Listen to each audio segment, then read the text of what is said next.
Hey, what's up, everybody? Welcome back to Conversations in Pop Culture, and we are back in the saddle once again. And I just want to let everybody know that I am able to wiggle my toes fully now. You know, a week ago I had surgery and I had a nerve block put in, and I've been working really hard all week to wiggle my toes, and I've been channeling my Uma Thurman, and I'm ready to potentially go find Bill. So that's all I'm going to say on that point. And I have with me comic creators Matt Knowles and Steph Cannon. So welcome to the show. Hey, what's going on, man? Nice. Thanks for having us. Yeah, no, I'm very excited because we never, ever have gotten to actually do an interview, me and you. It's always been either your campaign ended, I'm like, hey, what's going on? Or I'm booked, and then you're starting a campaign, and we finally get to do this. This has been like 3 years in the making. Yeah, it's been a while, man. So I'm very excited, and I'm finally glad we got to do this. You know, obviously a lot's been going on, but you both have the next issue of the Misfitz Clubhouse, thing coming out, and the comic coming out, being kickstarted. I think it's Sharks, Dragons, and Little Red Wagons being funded right now. And so what is the basic premise of this issue before we dive into it and a bunch of other cool stuff regarding it? So one of the cool things about Misfitz Clubhouse is it is completely the opposite of everything else that we do. Everything else is either long form with a lot of different plot points and subplots and swerves and things like that, or it's dark or it's metal. And, Steph does a lot of horror movie writing. She just had an article drop today on Fangoria. Misfitz is the complete opposite. It is short form, 4 to 16 page short stories, family friendly. When we say family friendly, that doesn't mean for kids. It just means that it's something that you could be 7 or 70 and enjoy. And we just get to have fun, let our hair down and tell silly stories and just, go nuts with it. Overall, it's about 4 kids, Mickey, Fairy, Slothy, and Stig, that have this backyard clubhouse. They go up and have it's like their little imaginarium, and their imaginations are so big that they start to affect the reality around them. One of the best things about this issue, and I'll let Steph talk about it, one of the best things about this issue is we get to debut one of our favorite new characters, which is Bruce McTutherson. So Steph, you want to tell them about Bruce? So we I guess I don't really know where. I didn't know we were talking about Bruce at first. So Bruce McTutherson is the kids' favorite television show.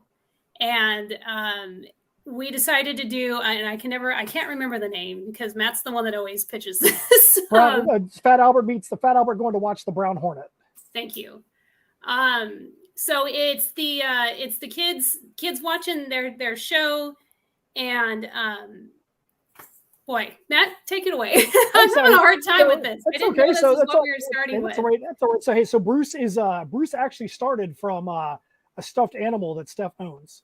Her and her kids went to Build-A-Bear, and they made a stuffed animal and actually named him Bruce McTutherson. And Steph and I, for those that don't know, I live in Florida. Steph lives in California. And so for us to run our business, we literally sit on video chat all day, just like we were in 2 cubicles, but they're just 2 cubicles 2,600 miles apart.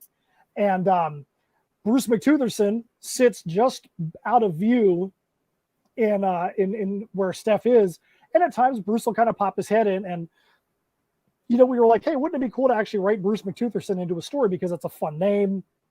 And we just, sitting here batting around ideas and just being like, we should make him an underwater investigator, an aquatic investigator. And next thing you know, have a full story that's going to be in this issue, one of 4 short stories that's in there. We got socks, we got pins. Everybody seems to love themselves some Bruce.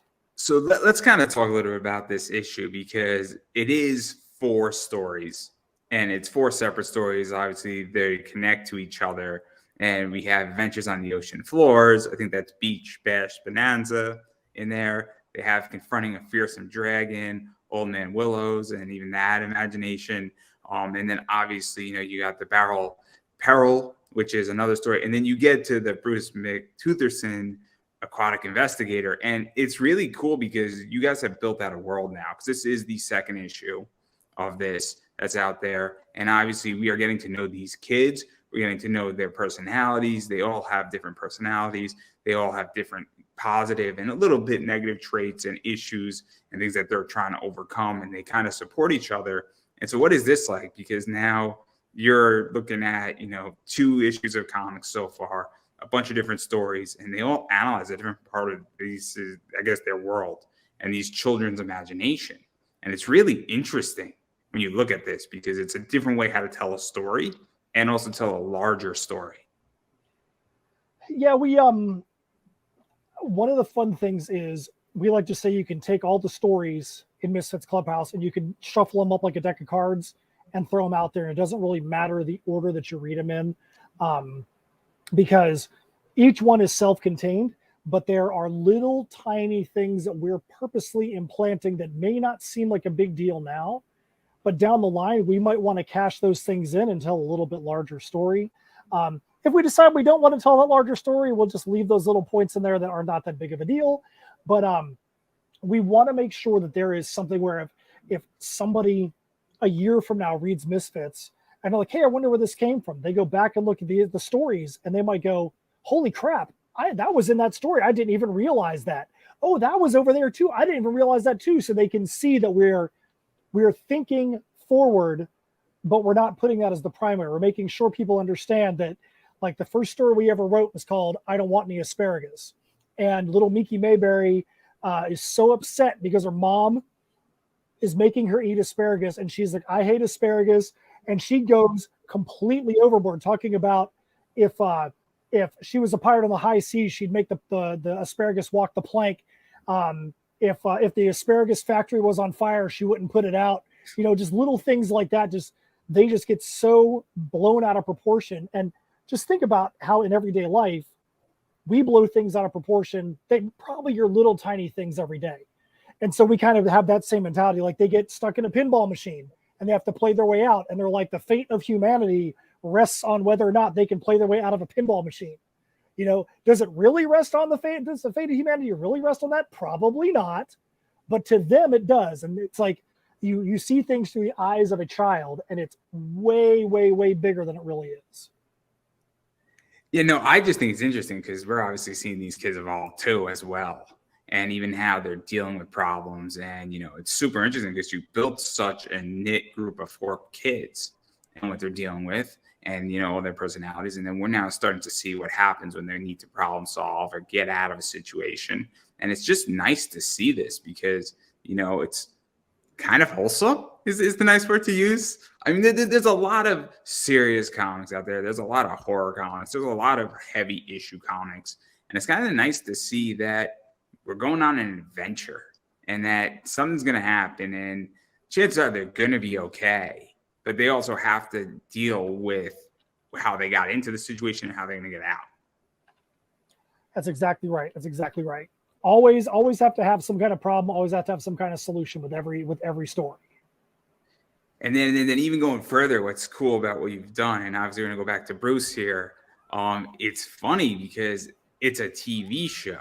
And this is what expands the universe in a lot of ways, is that you've now taken their favorite television show, that's a fictional show, and now you sort of did meta inside of meta, but that also makes this seem authentic. And I think this is a really complicated thing right now in society as well as in comics, is that how authentic do you want to get? And I mean, I'm sure you've read books, I've read comics, and I've watched television, and there's always the question of authenticity, in it. And this makes this seem like, oh, now I can believe that this world exists and that there's a television show and you tell a story of their favorite television, show and host. And now it's cool. We're now learning more about the world inside the world. So we're learning more about a television show inside this world that they like. And now we can connect to those kids. And it's super brilliant in so many ways. Well, thank you. And with Bruce, one of the fun things about Bruce, like I said, he's everybody really seems to gravitate towards him. People haven't even read the full story about Bruce yet, but everybody seems to want to know more about Bruce. They want to get the Bruce socks. They like the vibe around Bruce. And it seems like he's a character that's already catching on. So I feel like we are probably going to see more from Bruce, in the near future, just because if people are catching on to Bruce and they're really liking Bruce McTutherson before the story even comes out, we think we may have fallen into something there. And I don't mean poop. I think we may have fallen into something good. Yeah, and what is that like? Even this positive reception, because people, as you stated, really like this. They're liking the rewards. They're picking up a lot of rewards, which we're going to get to in a few minutes. But what is that like? Because I'm sure you've done this, with your show and some other stuff you've done. But you ever get that moment when you struck lightning, and you just know it, and you hit upon something that is just perfect, and that it's kind of cool, where it's just everything lines up in a row, and it's like, bam, you hit a home run. Well, I can tell you, I think, Steph, I think you probably feel the same way about, lightning in a bottle. When we did Heirs of a Sealer versus Tales from Nocturnia, two of our titles, you have the apocalyptic sci-fi title set in a steampunk world, and you have our medieval fantasy title. We did a vinyl record for that, for those two titles. There was 5 songs for each, and rarely do people on our level get to experience like a little tiny fraction of Brian Polito time. And when I say a fraction, I mean maybe for 15 seconds, but we launched that campaign and we were over $4,000 in like 30 minutes, because, we just saw like the numbers were just doing like this, because people really wanted to get the next thing from Heirs and the next thing from Nocturnia or the album. I know, Steph, I know you really enjoyed when that campaign was happening. We just could not believe how crazy that campaign went to start. And it definitely felt like we were catching lightning in a bottle then. I think that was the campaign that we were in the same room yes. for. I think that's the only campaign that we have been in the same room for when it launched, I think. Yeah, I'm pretty sure you're right. We've done 9 of them now, so it's kind of hard to remember where and when we were with all of them. But I don't know if I would say lightning in a bottle. I feel like that's one of those words that as a creator, I feel kind of icky saying, just kind of like saying fans. Like, it's just one of those things that I try to find other ways to say it, because I personally feel arrogant saying that. I feel like we didn't catch lightning in a bottle. We worked our butts. I don't know. I don't know what language I can say on here. You can say anything on my show, pretty much. We worked our asses off for that. So I would actually say that we didn't catch lightning in a bottle. We purposely manufactured that to happen, because we work hard all day long, every single day. We made that happen because we knew what our readers wanted from us. And we worked very, very, very hard. I feel like lightning in a bottle is just like, whoop, I found this lottery ticket that, had the winning numbers on it. And that's not what we did. No, because I find it interesting, because I have no doubt that thought went into this, because thought goes into a lot of things. And obviously, whenever you're building a character that does catch something, thought is always into it. But it's also the idea that sometimes you're just in the right place at the right time and you work your ass off. And for whatever reason, I mean, this just caught fire, might be the right word. I don't know. It is a better word. And that's really cool, where it's happened before. And the response is obviously, I guess, the proof is in the pudding, right? It is the statement. And it must be just so rewarding, though, nonetheless, to be like, this is what we want, and this is what we got. Yeah, it doesn't, the reward and the feeling of gratification doesn't lessen at all. And in fact, it's even more so, I think, when we can go, this is happening because we've worked really hard to make it so. Yeah, I will say, I do think that it's nice when the thing that you work really hard on, that you want to make, is the thing that people actually also want. Because I know sometimes people will be like, oh, I really want to do this. I really want to do this. I really want to do this. And it's met with like the pin drop that nobody really cares about. So it's nice when you actually do something and it resides with the fan base that's out there as well. Yeah, and I mean, I'm excited to read this. I'm excited to read what you guys put out. It's going to be exciting, and even to go further into this, because obviously, I mean, I view this as you stated, it's a family comic. It's definitely meant for all ages. It's not a dark book. There's going to be no, F-bombs in this book. I'm pretty sure. I could be wrong. Correct. I can tell you because this is a title that is nationally distributed through Scout Comics on the Scoot imprint. And Scoot is, I don't want to say militant, but that's the word that's coming to mind right now. But they are very, very, very intense about making sure that if it is a title that comes out on Scoot, that it meets a certain level, so that way any Scoot title can get put in front of anybody. If they wanted to take it and put it in front of a first grade class or a 12th grade class, it would be okay to be there. I know that there was one time when a creator wanted to put a double entendre in a book, that in the course of the book, it would not have been that big of a deal. But if a kid would have read it and then went to their parents and were like, "Mommy, what does this phrase mean?" that immediately an uncomfortable conversation was going to happen. And Scoot asked them to change that so that it could be a Scoot friendly title. And so we respect that. And we respect when we put the Misfitz Clubhouse stories together, that we want to make sure that it's going to still meet what Scout and Scoot are looking for.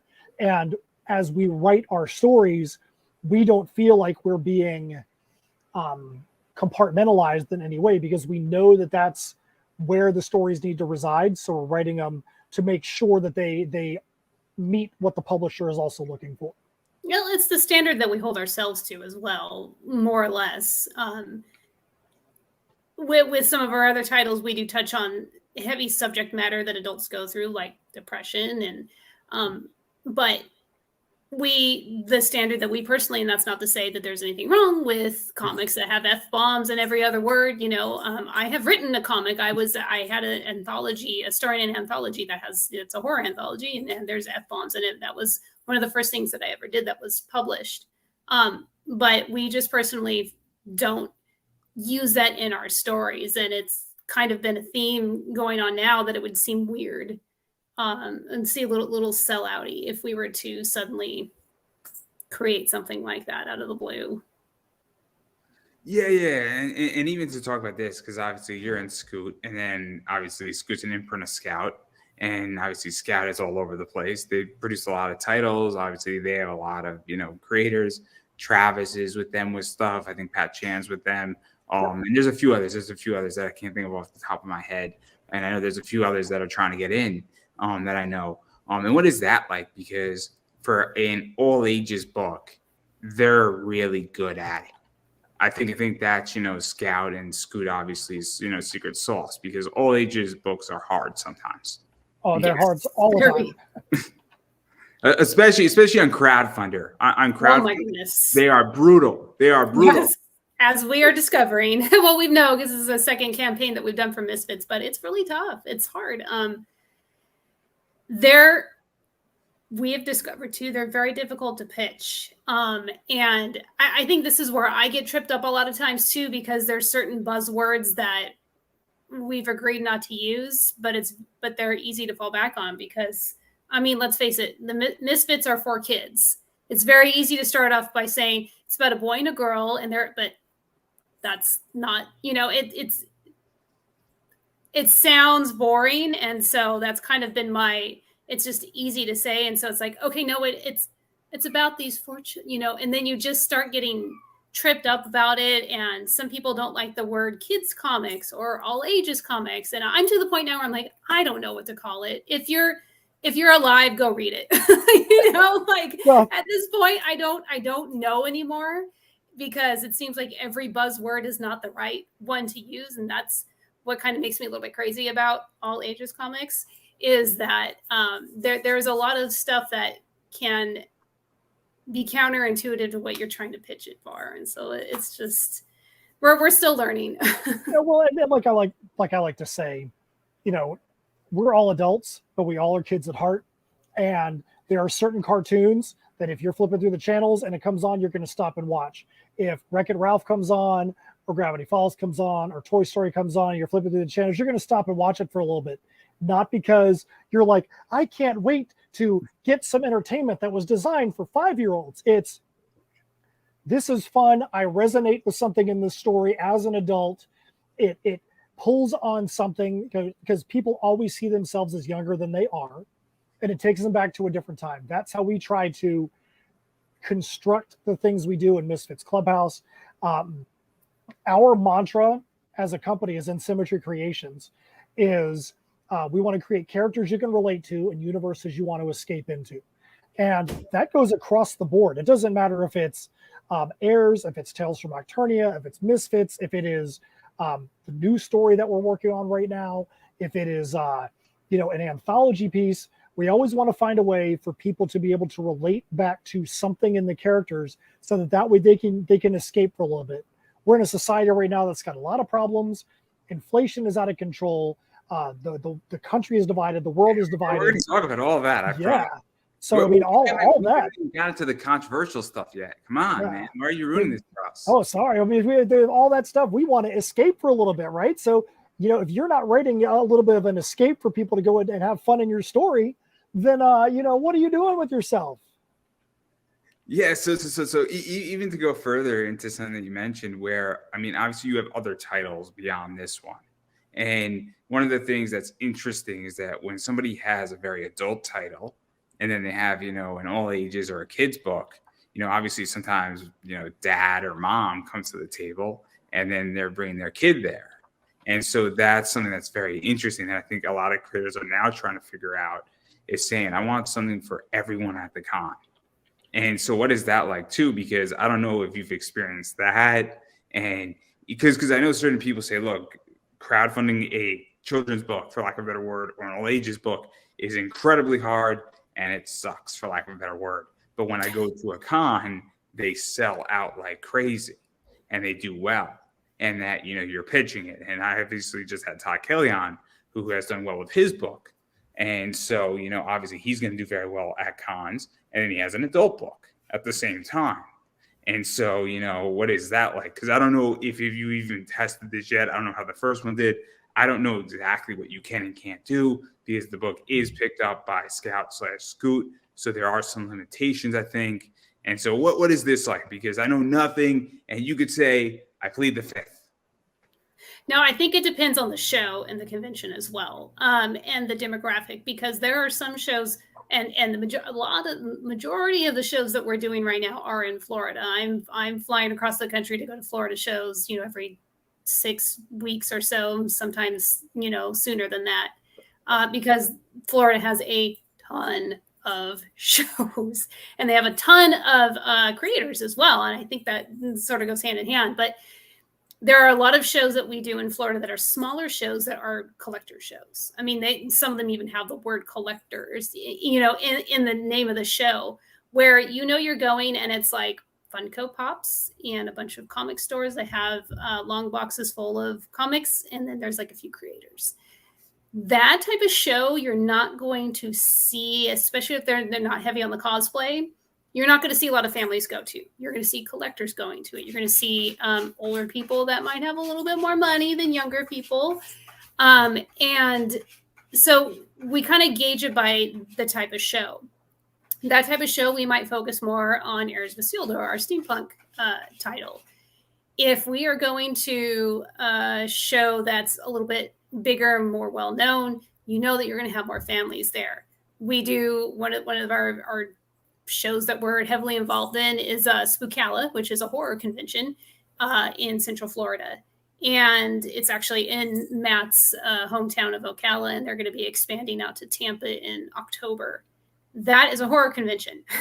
There are families that go to it. There are plenty of families that go to it, but an all ages title is not going to do very well at a horror convention. And we hardly even mention it when we're there. And because it's just, you just have to kind of gauge what type of show you're at.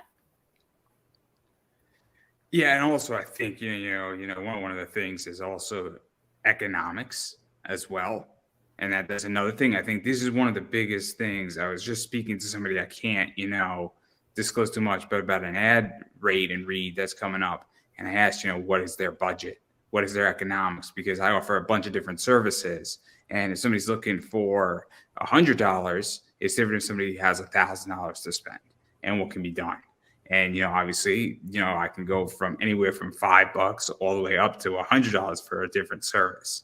And actually, you're going to get more when you pay $100 for something because you're going to get more stuff for it. But at the same time, not everybody wants, 50 live reads, not everybody can afford that. And so I think that's the other thing too, that's really interesting is that different cons, different groups, different demographics.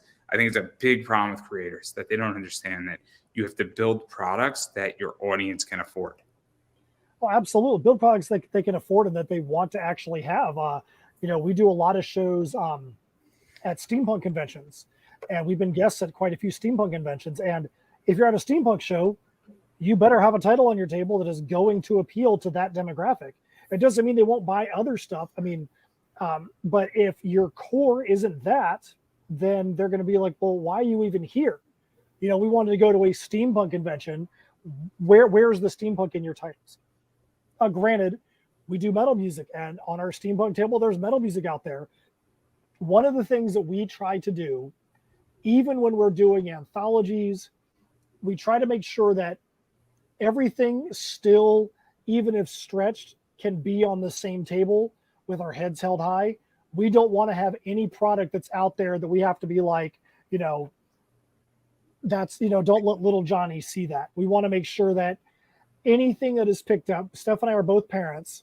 We want to make sure that anything that's picked up, whether it's the metal music, whether it's a comic, whether it's a graphic novel, piece of merchandise, that we are not contributing to the delinquency of the society.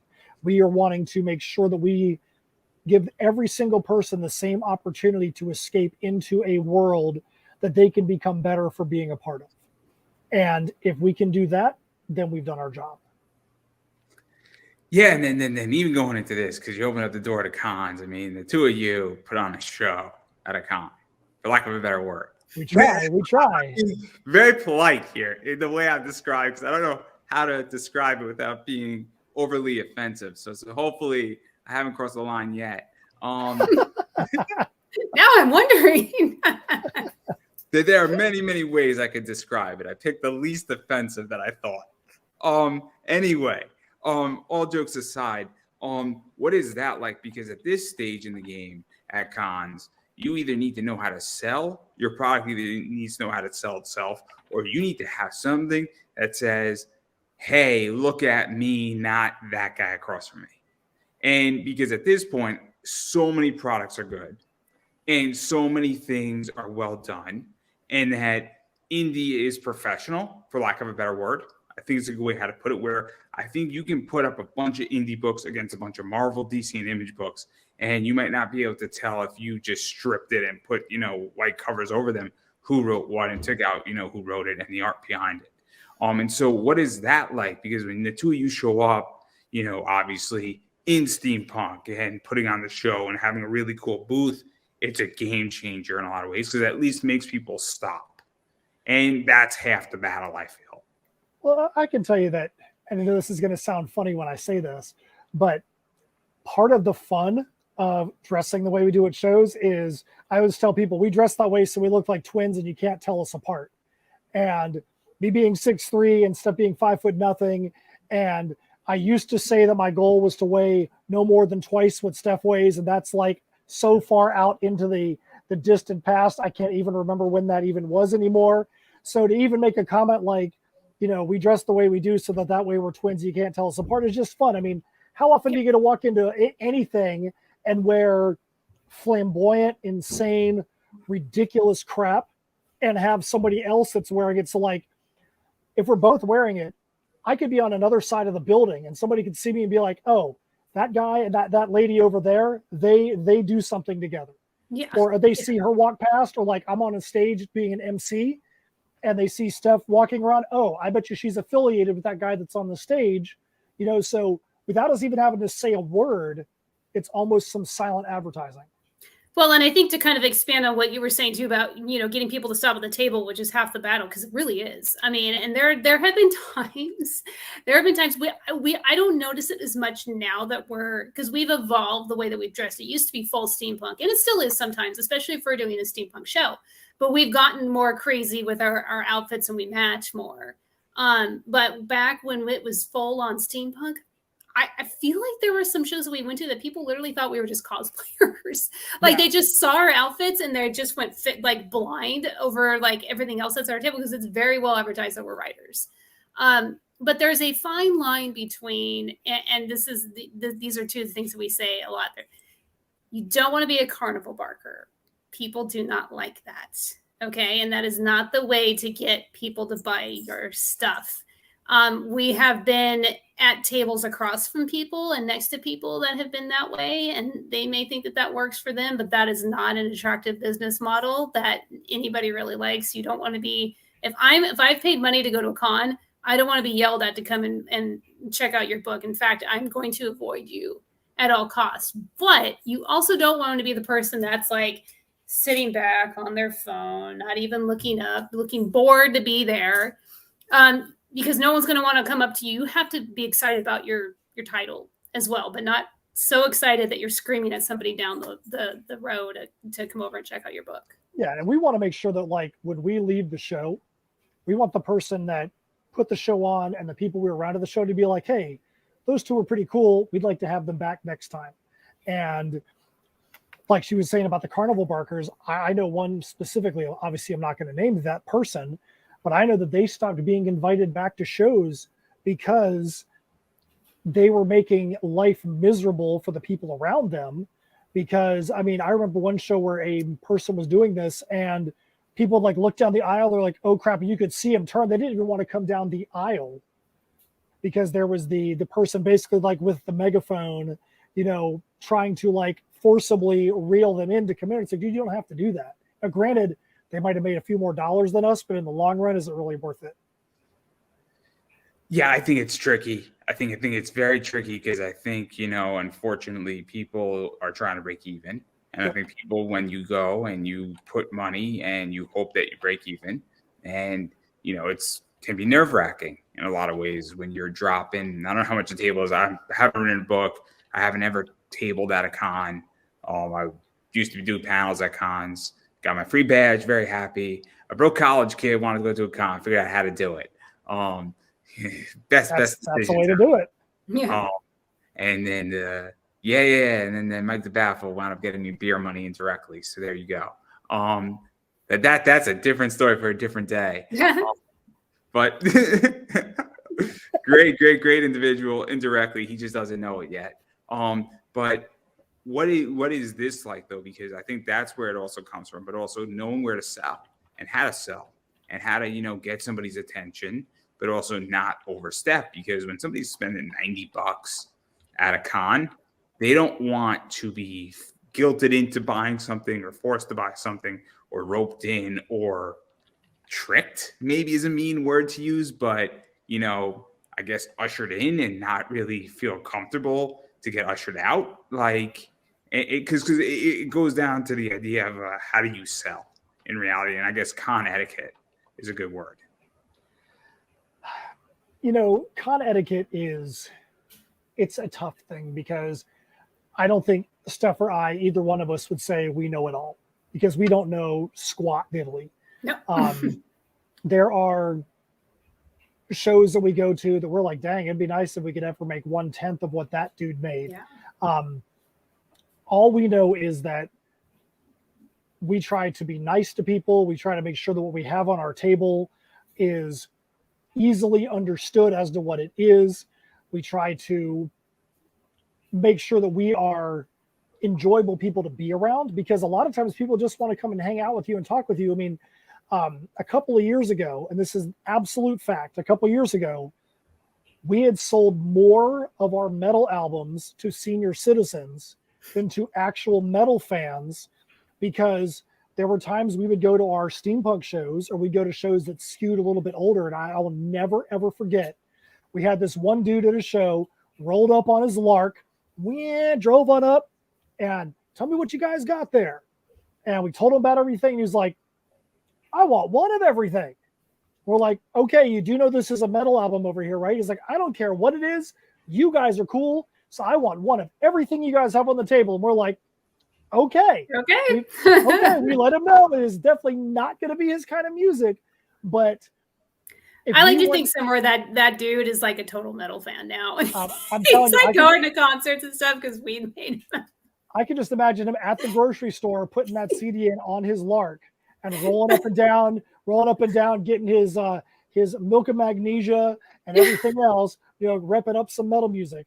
But yeah, so we always try to make sure that we're nice. We still learn with every single show. Even today, we were just talking about the way we set up a show. Setting up at your show, there's a science to the way you set your tables up. I used to be really good friends with people that did band merch. They literally hire them on to be the merch coordinator for concerts.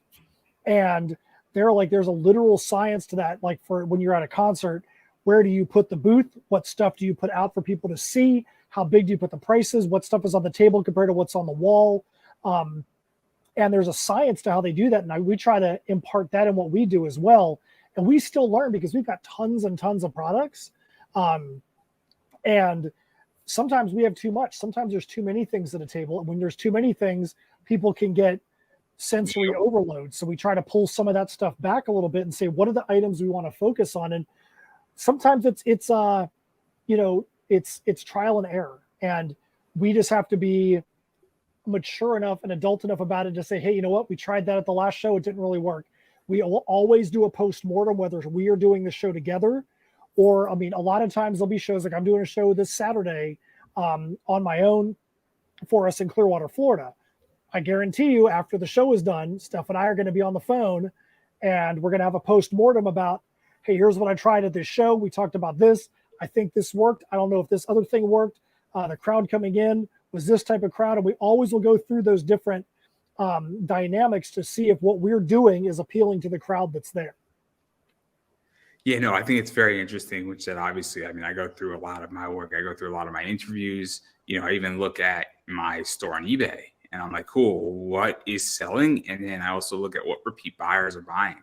And I also look at saying, cool, if this person wanted book A from this company and book B from this company and book C from this company, and they're all three different companies, I try to spot trends and I try to spot things that are, next to each other. And here's the reason why I have no problem saying this. I'm a big Zenescope fan. I'm really liking Merc Magazine and I'm liking Big Dog Ink right now. And the reason why I mentioned those three companies is those three companies are very similar in art style. And the customer who likes Zenescope likes Big Dog Ink, and they're most likely going to like Merc. And so my customer base, when I throw up Merc stuff, they might not get it at first, but they're eventually going to be like, cool, I like this, and this looks similar to that. And so I think it's very important. And there is a science to that as well. And it's a very interesting thing. And it's taken me a long time. I've been selling on eBay for 10 years. It's taken me probably about 7 to figure it out. Yeah, I had a conversation with the showrunner recently, him and myself and a few other vendors that were there. And we were talking about placement at shows and different people that were there. And some people felt like the show did really good. And some people felt like the show wasn't as good.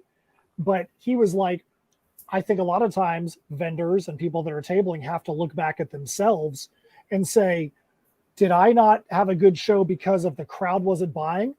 Or did I not have a good show because literally all I'm selling is Funko Pops, just like 5 other booths, or I'm selling scented candles, just like literally 5 other people that are there, and say, did I do anything that would make those people want to come to me and not those other 5 people?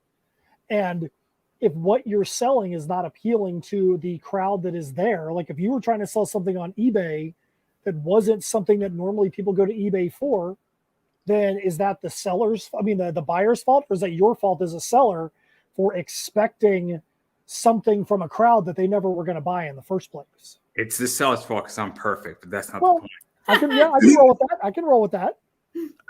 No. Sometimes my audience needs to be educated, and sometimes audiences need to be educated. Sometimes it's just a weird show. And also sometimes, you know what it is? I've done this where, person A saw something I wanted, first store I dropped into, and I've seen that happen too at, cons where it's just somebody gets to one booth first and has nothing to do with that, especially with Funko Pops and cards and things of that nature. I think it's a little different with creators. I do, because you don't have we'll use a friend that I don't think is going to mind, Travis. You and Travis write things that are very different. Right. And I love Travis Gibb. So if I only have $30, you'd both have to sell me on your book.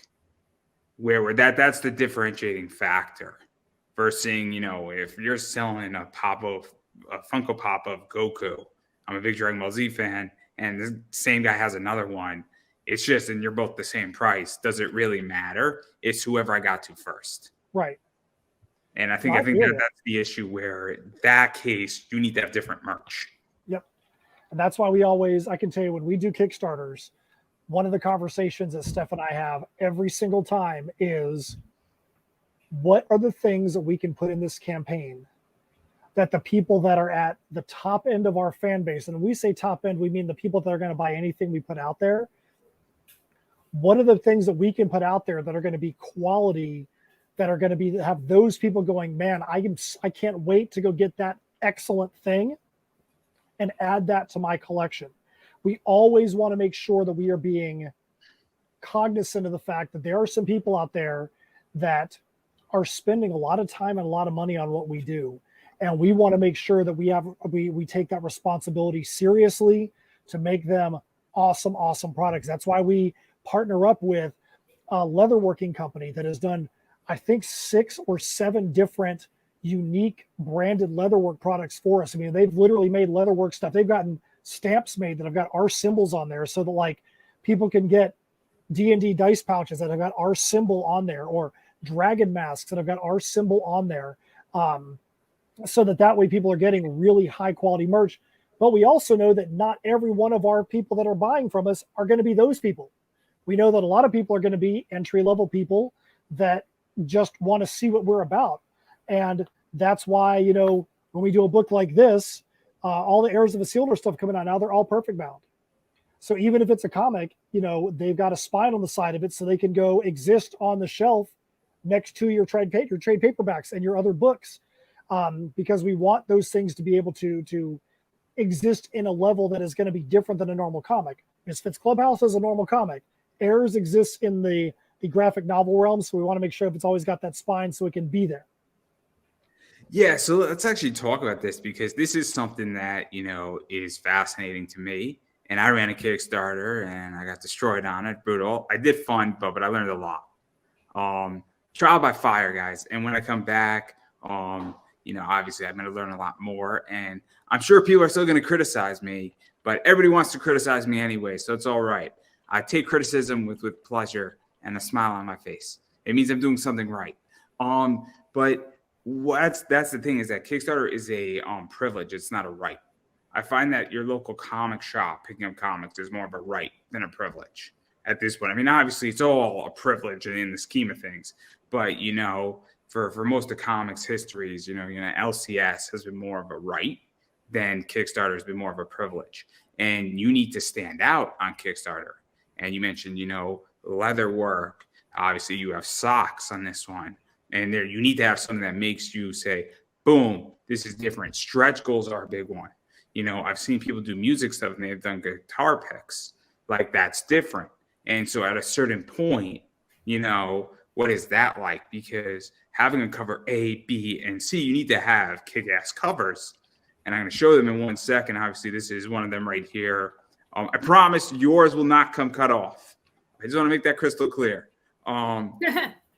Yeah, but and these are all great covers, but you need to also have kick-ass stretch goals. You need to have really good prints. You need to have other weird rewards, for lack of a better word here, or obscure rewards, or something that is super, super exclusive to Kickstarter. Because again, there's a lot of good stuff out there now. Well, I'll let Steph talk about the covers that you just put up there. I know one of them for sure that we definitely are really happy about. All of them we were really happy about. Let me guess. Yeah. But there's a story behind why we really like that cover. It's who actually did it, but everything else is great. I mean, the other cover, the first one you put up there, Backyard Bandits, is done by, that's a teenage artist. This is the second time we've had a teen artist that got to do a cover for Misfitz Clubhouse. On the first issue, we had one from Seda Wolf, who does a graphic novel series for Scout. And then this one is Emily Reset, who we know because of Travis Gibb. Travis and I are semi-local. and we were only about 2.5 hours apart. And there's been a lot of shows we've done together, a lot of the same comic stores we've done stuff at together. And we met Emily through Travis, and she does some great art, and we got to get her onto the campaign. And it's great being able to have someone like her on here. But I'll let Steph talk about the other cover here in just a minute. But I think you have to really look at every aspect of a campaign, and every aspect has to be an A level. And the reason why I say that is this: you don't know what area of your campaign is going to be the thing that's going to catch somebody, but if you don't do something right, that could be the area that's going to make somebody go, next, let me go on to the next campaign. Don't give people obvious gigantic craters that they could fall into to be like, nope, I don't even want to look at this thing anymore. Make sure you've got a great video. Make sure you've got great, exciting text, graphics, tiers. Make sure that the story actually is good. Make sure the internal art is good. You got to make sure all of it rocks. One of the things that we do that a lot of creators don't do, and I would always encourage them to do, is, especially in something like Heirs, especially in Tales from Nocturnia, we always do a section called Expand and Understand.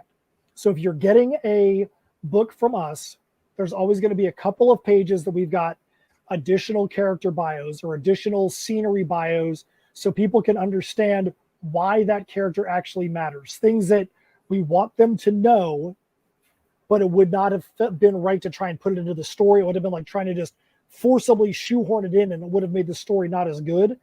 But it's stuff they need to know, so we put it into kind of like an appendix.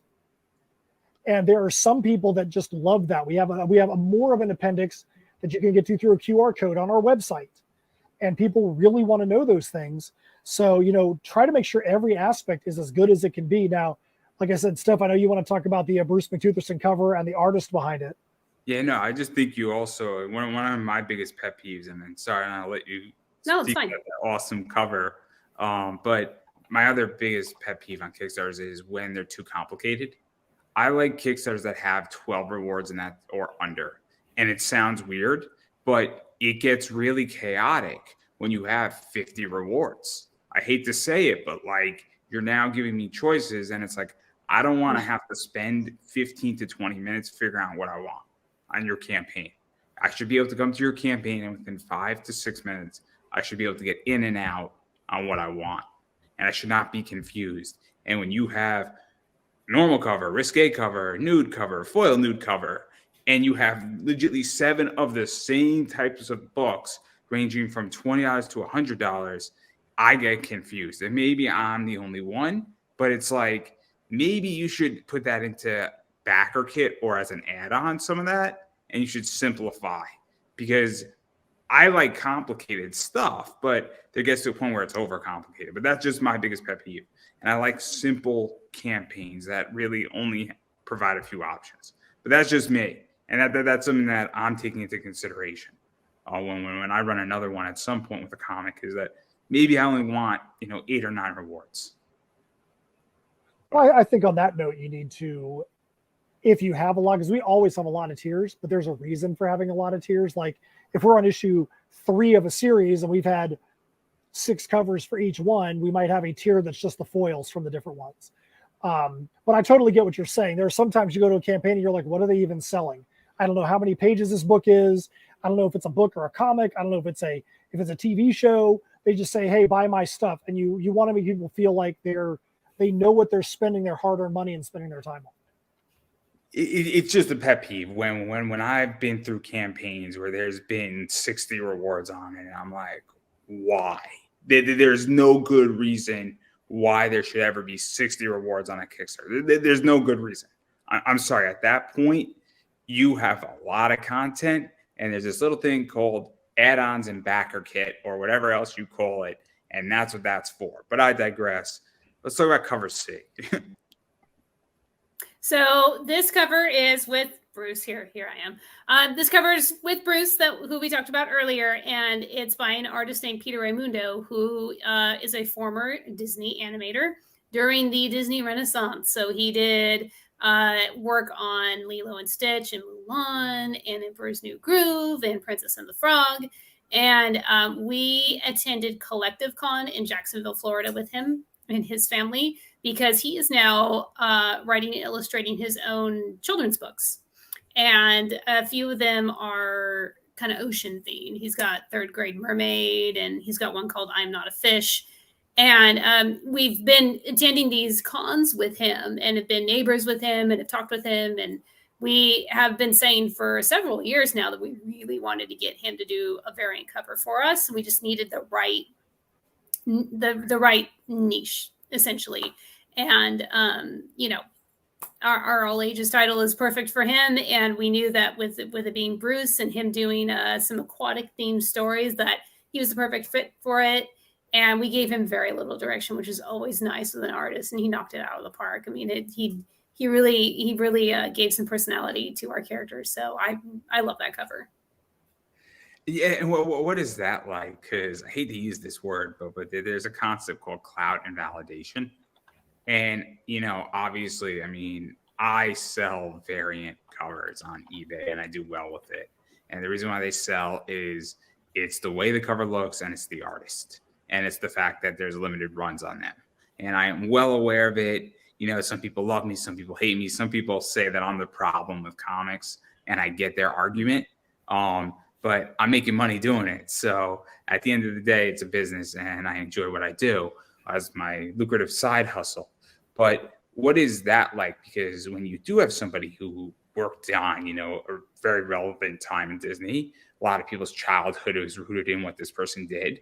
And that, even when you're trying to sell it, that might get somebody over the hump saying, oh yeah, it's by this guy who used to work for Disney. So he's like, I love Disney. And then they might pick up the book.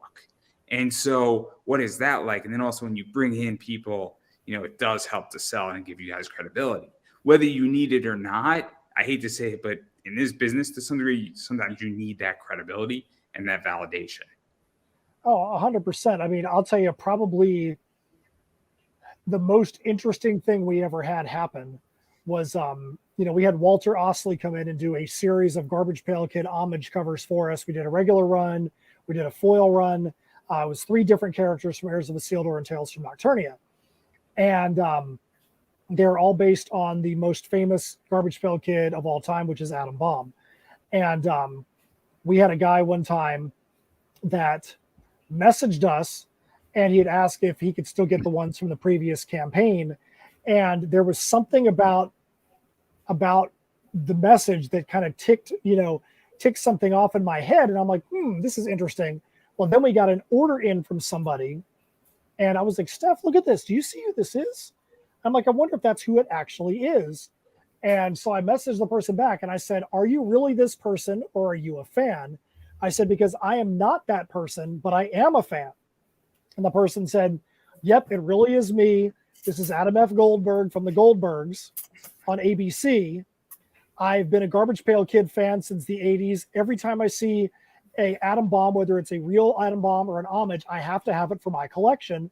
So he's like, that's why I was asking if I could get all the Atom Bombs you've ever made. And I was just like, are you freaking kidding me right now? I'm like, we're having an interaction with Adam freaking Goldberg from the Goldbergs? This is crazy. But you never know who is going to be paying attention to your product. So make sure you've got great product, great story, great cover artists, great covers, because you never know who might happen upon your campaign. No, it's very interesting. And I think at the end of the day, though, it's also a business too. And so anything that moves the needle and makes you profitable, anything that I'll rephrase actually, because I'll even go even a step further or a step backwards. Anything that gets you to break even point is important. And then anything that makes you profitable is just gravy and is better. I think it's really how you have to look at it. And while making comics is creative, it's fun, it's a little bit different than running a straight to business, you do have to understand that it is a business, and that, the second you have to treat it as such. It's a fun business. It's like running a sports team where there's expenses that occur that you lose money on point A, but you'll make it back in point B and C. And it's very similar. Mark Cuban speaks about a lot about this. So go listen to Mark Cuban talk about that. He'll explain it a lot better than I will. I promise you. But just don't listen to him on cryptocurrency. That's all I'm going to say. We can talk about Titan all you want, guys. Iron and Titan all you want. Did not listen to Mark Cuban on that. Dodged the bullet right there. But the Mavericks look good, guys. They look good this year. So I want to make that crystal clear. But that's my point. I don't know if anybody's a Maverick fan in the room. I'm a Miami Heat fan. I'm diehard Miami Heat fan. We could talk about FTX too, but that might be a sore point for that. I'm just glad that name is coming off the stadium. What a joke. Clearly. Thank God. I have no money with FTX either. So I'm good. Coinbase for the win. Just anyway, not the point. A lot of validation is sometimes necessary. And then you have pretty much everything else. And then the other thing I want to talk about, you have a bunch of digital catch-ups. I think there's a bunch of physical catch-ups. I think you could pretty much get anything that you've ever put out physically if you still have it. I think you have some copies, maybe you don't, of the last one that were yours, because I know Scout is releasing it, and I know yours are super limited. I also know that you can just order it from Scout, the first issue. Yeah, I know there's absolutely. some really cool memorabilia with like print stuff or like print plates from Scout too that can be picked up as well. So there's a lot of stuff if you're a fan of this, both directly from you or indirectly from Scout. It's not that hard to find it. Legitimately, if you type in Misfits on Scout's website, it will pop up. One of the cool things is Scout actually. So Scout does a thing called Pressworks, and what that is when you print up the book, you'll get 4 different printer plates for every single page has got 4 different printer plates, and they actually sell those things on their shows. Scout actually made 10 of those plates available to us to sell through the campaign.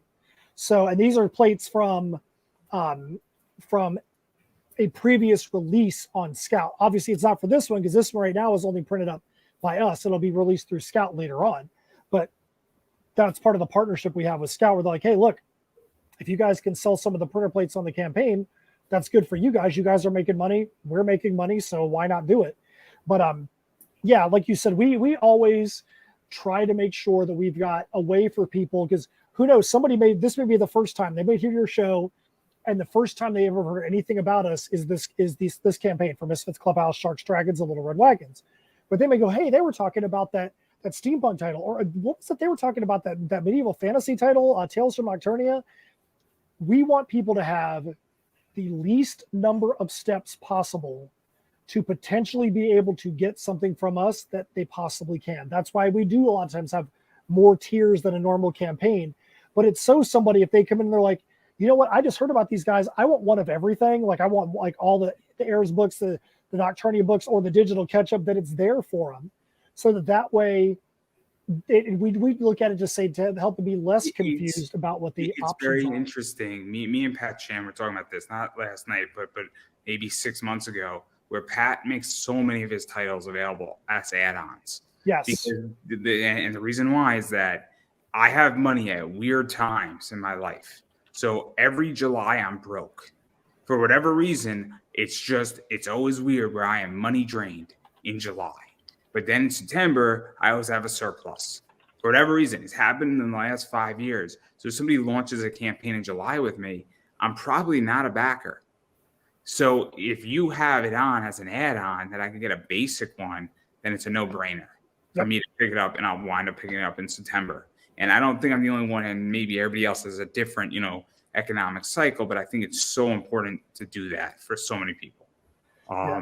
But I digress. And then the final thing I want to talk about before we get to play my fun little new game segment, guys. Game segment. Stakes are high and life choices are on the line. Is this bad boy right here, which are socks. And, Heck yes, those are our socks. Those are not socks, but socks. I want to make that crystal clear. Socks, everybody. But continue. Those are the 4th pair that we have done now.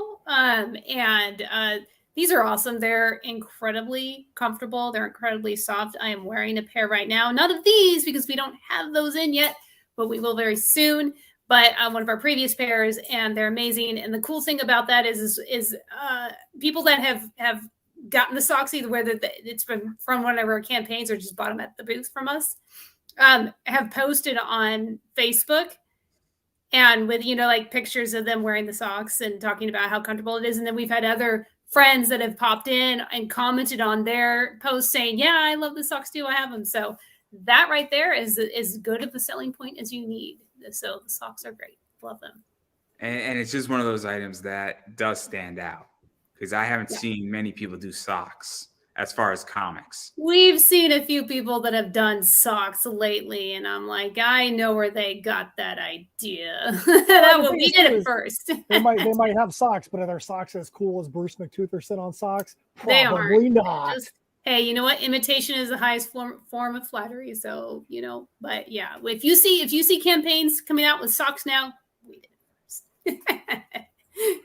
I think it's interesting. I think people like to copy what works, and I think you're going to see a lot more of it. I am looking forward to people copying what I might have coming out later this year, and I'm looking forward to it. And when people do it, I hope somebody does it better than I do. I really do. I hope people do it better than I do, because that means that I started a concept and somebody took it further.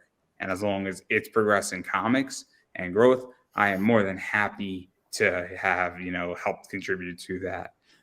But nobody will do it better than I will, I promise. And I'm not doing socks. I'm doing leggings. It would be okay if you did. I'm really just joking, but it's okay, guys. I'm doing leggings. I'm doing leggings instead. I figured out up the game, right, guys. There you go. And then we're gonna go into joggers next. I'll tell you, I've seen people doing leggings right now, so you better watch out. We're going right to joggers instead. There we go. That's right. We're just going to skip the legging phase completely. Just scratch it live right here. You heard it here first. But I do want to get into my new segment. I did it with Pat last night. I don't know if you saw that interview. I don't know if you know what's coming, but we're doing it anyway. And it's buy, sell, burn. Buy, sell, burn, huh? So you have Holy to buy crap. one, you have to sell the other, you have to burn the third. All right. Wow. Okay. No. You're going to be put under some serious decision making here. All right. So this is item 1. Graded Japanese scissor card. 9.5. Okay. Extremely beautiful and shiny. Straight out of Japan. The second is this book that many may know, some may not. Cthulhu Invades Wonderland. I know. It's whoever is in this book must be an okay writer. Just okay at best. And then the third item is this right here. So again, you have to buy one, sell the other, burn the third. Do you want to go first, Steph? Or you want me to go I first? can go first. I would sell Cthulhu Invades Wonderland because we're involved in that anthology, so clearly we would make some money off of that, and we're selling it anyway, so it would be easy to do.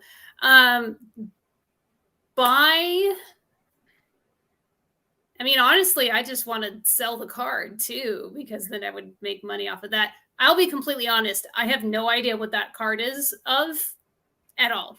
So, I have no idea what that is. I don't know what it is. I'm not in the trading card business. I'm not into whatever that is. I don't know what that is. Is it, you know what? I don't want to get made fun of for trying to guess what it is. So, but I know that Matt would probably absolutely burn Black Sabbath. So I'm not buying that card though, because I would do nothing with it. I would be like, this is cool. And then I would buy it and then I would sell it. So here's what so I guess I'm burning the card, which is probably, I don't know. There's people are probably losing their minds over that, but I don't care because I don't know what it is. So here's what I would do. Now hear me out on this. I would burn that copy of Cthulhu Invades Wonderland. I would buy the Black Sabbath album. I would sell the card. Now here's why. I'm thinking of the environment right now. If we sell the card, we could go buy a whole lot more copies of Cthulhu Invades Wonderland. We could keep the economy going. I don't want to burn the album because the album has got vinyl on there. And if you burn a vinyl record, you're going to have toxic fumes. Not good for the environment. So my buy is the album. To save the environment, have some good historical rock and metal music. Burn the issue of Cthulhu Invades Wonderland. so we can buy more copies of Cthulhu Invades Wonderland when we sell the card. That's my answer. I could never burn a book, especially one that we're in. Couldn't do it. Could not do it. That's all I got on that segment. That's all I got. I have no response. It's like a tamer version of F, Marry, Kill, I guess, right? Is that what it is? F, Marry, Snap. F, Marry, something else. It's an enjoyable thing because I have so many people come on the show. I have something from them, and that's the running gag. Awesome. That's the running gag here, everybody. I think that's awesome. That's humorous. That was fun. It's very enjoyable. It's very enjoyable, and I also get to show off some of my cool stuff because I have a lot of cool stuff that I don't get to show off ever. And so, that's the plan. And that's why I asked Matt what he was in because I forgot that he was in Cthulhu Invades Wonderland. I thought you were in it, but I was just making sure. We've got a story called Tarts in there that we did with James Sims as an artist, and we are in Holiday Spirits 2. We're going to be in the next Cthulhu Invades from Orange Cone as well. And so that's some just to keep in mind, everybody, that obviously Matt's all over the place, and so are you, Steph. So obviously that's everything. And then I'm just curious, and before I give you a chance to self-promote, I am curious where both of you view that pop culture and Kickstarter and crowdfunding is going, and even comics are going, because we're in weird times. I mean, January was a weird month where I think took to week 3 or week 4 to get up to over 200 projects, I think, this year. And so it was a very late start. I also think that a lot of people who said, I wanted to do a comic and then I'm out of it, are out of it. I also think a lot of people are delayed because they dipped into the honey jar and they're waiting for their tax refund to print their books or finish up certain elements of their books. I think we're going to have a lot of June and July books that are coming that are overdue. I really do think that. I think that, and I also think that people might be reevaluating because they don't know where the economy's going. And Jerome Powell's enjoying the cheerleader up in his bedroom. I'm just saying, and if you don't know where that's from, that's a very interesting analogy by somebody. But yeah, raising interest rates, guys. It's weird being on Kickstarter right now. And I want to preface this by saying that I'm very grateful for Kickstarter and crowdfunding because it has done a lot for us. So this is in no way me saying anything bad. This is just the way that it is. I feel like there might be a little bit of crowdfunding fatigue going on, kind of like what we're seeing with the MCU, where people are just kind of getting tired of seeing it. It was really exciting when it first started, but now everybody's crowdfunding. And you go on Kickstarter and it's just like, or you go on Facebook and it's like, there's like 50 of your friends that are running campaigns right now. We have seen it happen. I'm going to ask you a question about this because me and Tyler were actually speaking about this. And I used the wrestling analogy. And I said that it used to be, in my opinion, that main events were on Kickstarter, meaning that this is the big book. This is the thing that's coming. We're swinging for the fences. This is the last match that's going on the card. And now some mid cards were on Kickstarter. But now what's happened is that I feel like there's a bunch of the first match is on Kickstarter. The second match is on Kickstarter. Then you got 4 mid-card books on there. And then now you have the main events. And so now everything is on there. And certain things maybe shouldn't be Kickstarted. I hate to say it, and I don't want to gatekeep it. I'm not going to say you can't be part of Kickstarter. But maybe certain books should not have been Kickstarted. Or maybe they should be put on as an add-on. Or maybe they should be fused into 2 or 3 books at the same time. And I think that's part of the problem is that, some people combine issues 2 and 3. Mike Tiener does that and did it with Black Jackets. And I thought it was really smart. But I think that's part of the problem too. But I absolutely am personally exhausted from Kickstarter. As a fan, I'm done, man. For a while, I'm exhausted. And Pat Chan has a book coming out on, I think, Steamy, and I'm probably going to pass on it. Not because I don't want Steamy. I'm out of money. And I'm exhausted. I have legitimately 30 books I have to read. Well, I think part of it too is kind of what you said there.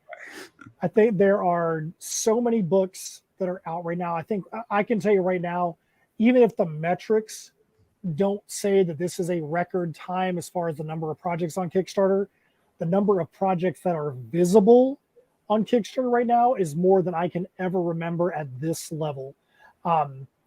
This is not early pandemic where everybody was sitting in their houses with no form of entertainment and their entertainment was being online. This is not the early pandemic where everybody was getting pandemic money. Everybody was getting gigantic tax returns. This is 2023 where nobody has pandemic money. The economy is going completely out of control and virtually everybody is getting screwed on their tax return. So even when we launched Misfits, we're like, hey, we know it's got to be a tempered expectation because of all these different factors. Now, do I think that this is going to change up at all? I sure hope it does, because we have other projects we're going to do. But again, like you're saying with the Kickstarter fatigue, and like Steph said with Kickstarter fatigue, we're trying to be very careful about the way that we even market right now. Every campaign is different, and we have to send out our emails and we have to make our posts. But there were times before where you could be like, I'm going to go and put my post in 30 different comic boards on Kickstarter, on Facebook. Well, if you're doing that and the other 200 people that are on Kickstarter right now are doing the same thing, then all it's going to be is just nonstop white noise on all those boards. So you always have to be reevaluating and thinking about what you're kickstarting and why and how you're going to get the word out to people. It's tough. It's tough right now, tougher than I've ever seen it before. It might be because of the book we have out there, but I also know that everybody, when you've got people like Russell Nolte that are posting on Facebook going, is everybody else seeing that this is a really tough time on Kickstarter? Because that's what it looks like to me. If he's seeing that, where when he normally puts a campaign out, he's printing money, and he's seeing that it's tough, I don't feel so bad that we're having it a little tough with this campaign as well. I also think, and this is just my opinion, where and there's a bunch of people that I know that are doing this, and you know who they are too. If you're putting out a campaign every single month, you're going to be draining your backers. You're going to be draining them, and you're going to be bleeding them dry, because there's only so many times you can milk a cow before it says, I got no more milk. And then what you do is then you slaughter the cow as your next move. And that's the problem, where if you're releasing 3 or 4 campaigns a year, you're not destroying your backer. We actually had one of our most significant backers. We had a face-to-face conversation with him at a show recently. And he was like, you guys do as many campaigns as I can personally afford to back at the level you're at right now. He was like, if you guys were doing 5-6 campaigns a year, you'd be getting less from me because I couldn't afford to support that many. And he's a backer that's a completionist and he wants to have everything. So if we were putting out so many things that he couldn't get everything, he might start getting nothing and go on to something else where he can go get all the items. So we have to be very careful about, like you said, there's a balance, making sure, because our goal right there, we intend on running 3 campaigns this year, but that's because we have 3 titles that need to be kickstarted. But I don't even know if I could personally handle mentally running more than 3 campaigns here.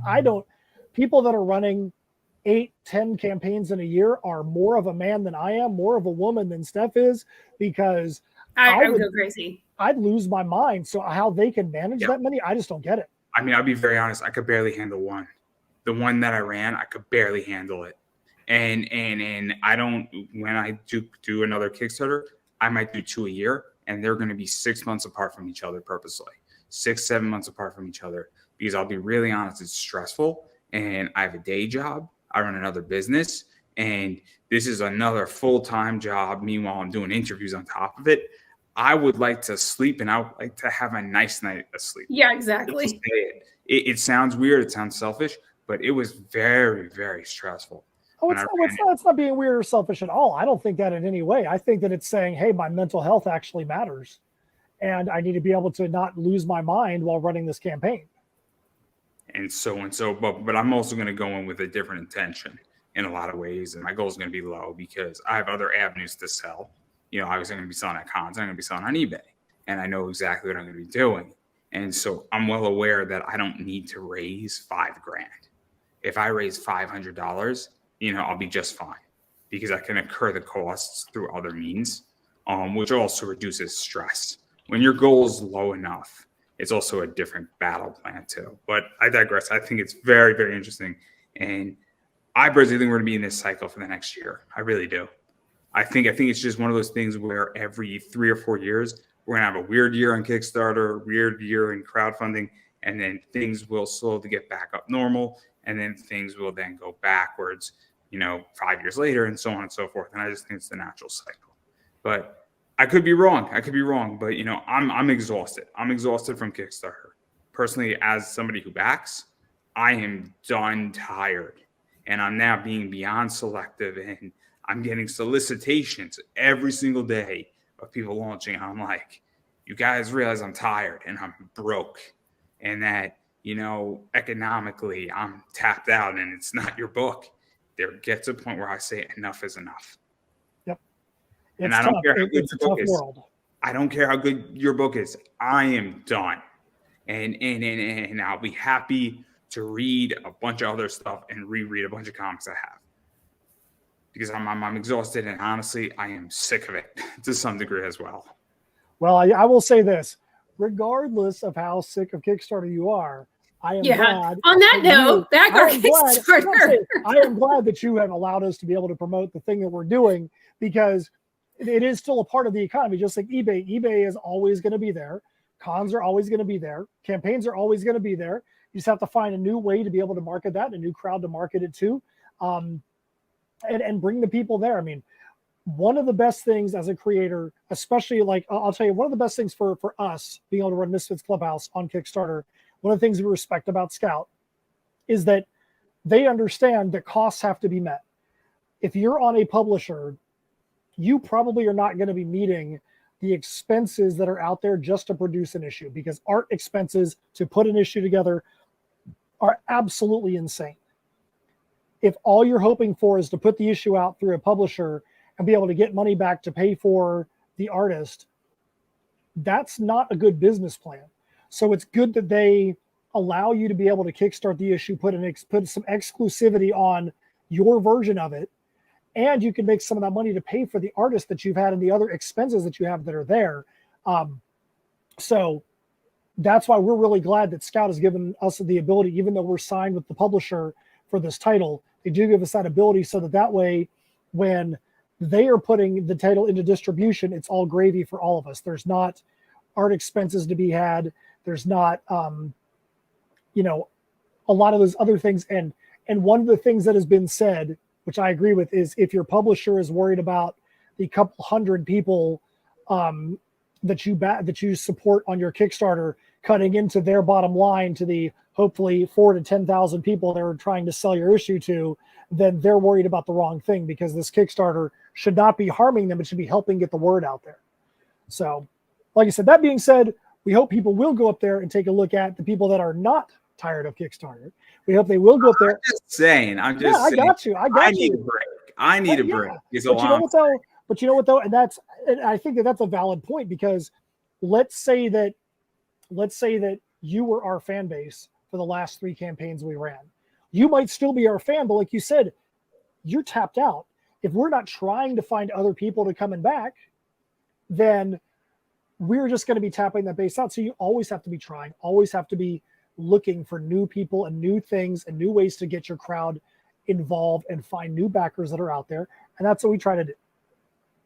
And I think people have to get creative. I think people have to get very creative. And I think people have to get, I've said this before, the problem in comics is not the C word, or not the first C word, creativity. There's been more creativity in comics than ever before. There's been more creativity in life than ever before.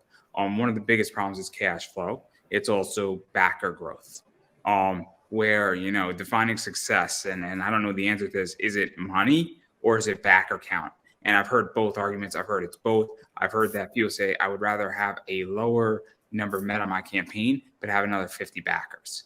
And, obviously, I don't think there's a perfect answer to that, but I think it's a very, very interesting position, because, again, obviously people get tapped out, but if you're growing your backer count, what you hope for is that you go from 400 to 410 to 450 to 500, that, even if people get tapped out, you're still growing your base. But yeah, I think it's a very personal answer, and all three of us could have a different answer for that question, and they could all be perfectly right.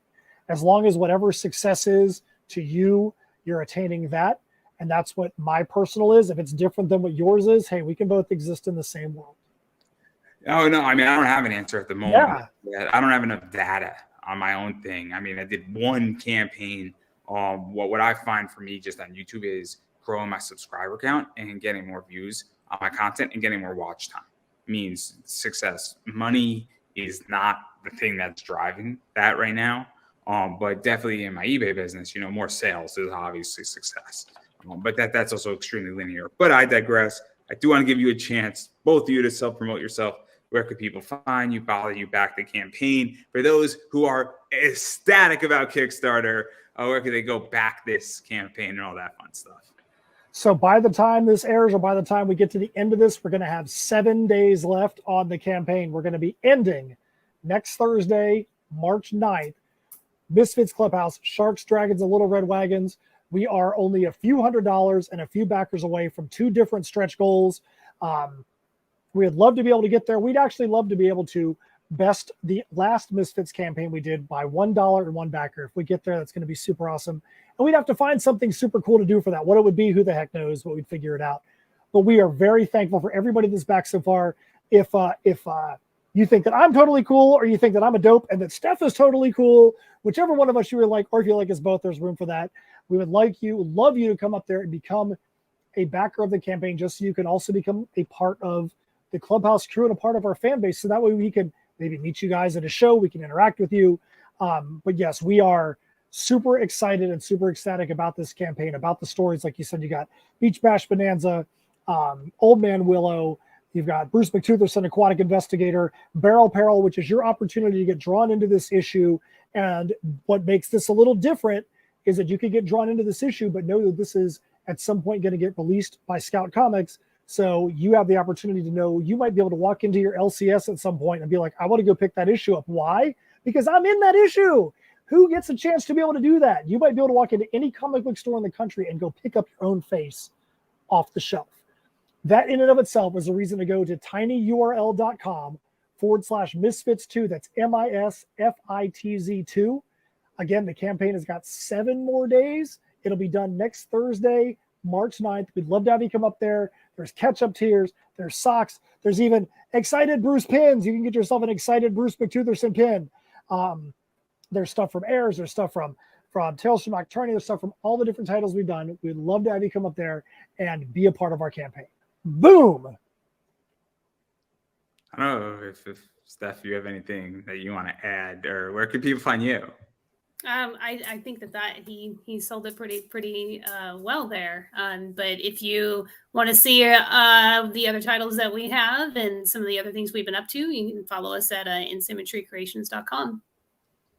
And there's a whole bunch of social media, but I always flub it so Matt can do it, because I have memory issues, so can't do it. Facebook/InSim, Twitter /InSim Creations, Instagram, or if you just go to linktree.com/InSymmetry Creations, we have got all of our different links there, including the metal music, including a page that's got all of Steph's bylines for Fangoria, Horror Geek Life, Creepy Kingdom, Daily Dead, Horror Buzz, over 70 different bylines for these different sites, whether it's a movie review or an article that she's written. Just had one drop on Fangoria yesterday. So there's a lot of different stuff that you can get yourself involved in if you just go to linktree.com/InSymmetry Creations. Yeah, and then I'm just going to keep saying it. You have to support indie. What that means is, when people have Kickstarters, you need to back them. When people have comics on their website, you need to buy them. If you want to buy it through Scout, you should buy this book through Scout, the first issue. I believe there's some exclusive stuff as well. I think there's an exclusive on Scout as well that's still available that you could pick up. And all that goes to support, obviously, the creation of this comic. And it goes a long way. And you need to support what you like and what you want to see get made more of.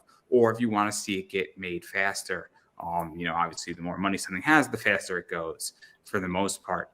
So that's something that you need to pay attention to. Also, if you are tapped out for money and you're a fan, the next best thing you can do is follow people on social media.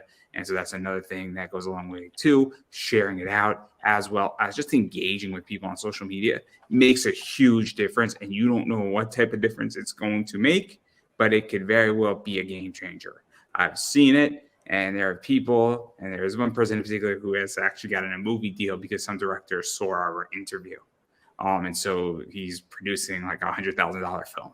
So there you go. That's no bullshit, guys. That's no bullshit now. That's great, man. I love it. You never know. You never know who's going to be paying attention to what you're doing. So you always got to make sure. But he does owe me a beer. He does owe me a beer. I'm going to hold him to. Sounds like a lot of people owe you beers, man. What is up with that? Sounds like a lot of people either owe you beers or have gotten you beers from being at shows. People really need to start taking care of me. You know, if you see me at a show and there's a bar in the hotel and it's in a hotel and I got you a movie deal, I think I'm owed a beer at the very least. You know, I think that's pretty sound logic right there. I think it's a pretty fair trade for him. But anyway, nonetheless, getting back to the point, you never know who's watching, who's engaging, and who's going to see something, and it does make a huge difference. And if you engage with people on social media, you know, you never know. You never know. But as far as I'm concerned about everything that I'm doing, I'm Pop Anime Comics on Twitter, Instagram, Facebook, YouTube. Please subscribe on YouTube. I have a goal here. I want to get to 510 subscribers by the end of March. I have 30 days to do it. I'm at 503. We are 7 away. I set little goals, guys, little goals. It's so important, and I'm going to be so ecstatic if I get to 510. And then in April, the goal is to get to 515. Again, so little goals, guys. Also, my ad rates are up. So if you would like to advertise on this show, you find value in what I'm doing, I got a lot of cool stuff coming starting in April and a bunch of different things. So obviously, if you want to advertise on this show, that's there. I have Buy Me a Coffee. I have a T-shirt out there.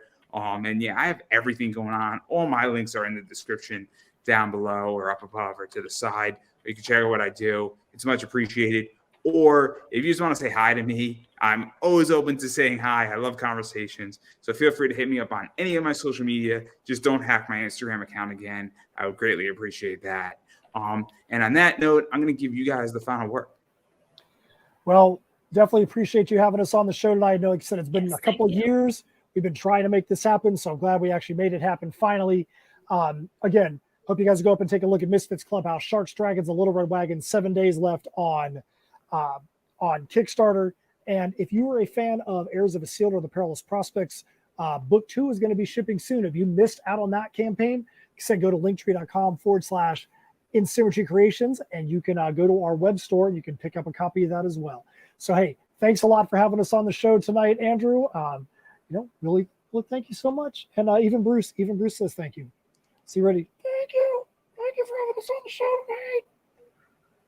Well, I don't think I could have ended it any better than that, everybody. And that is a wrap. See you guys.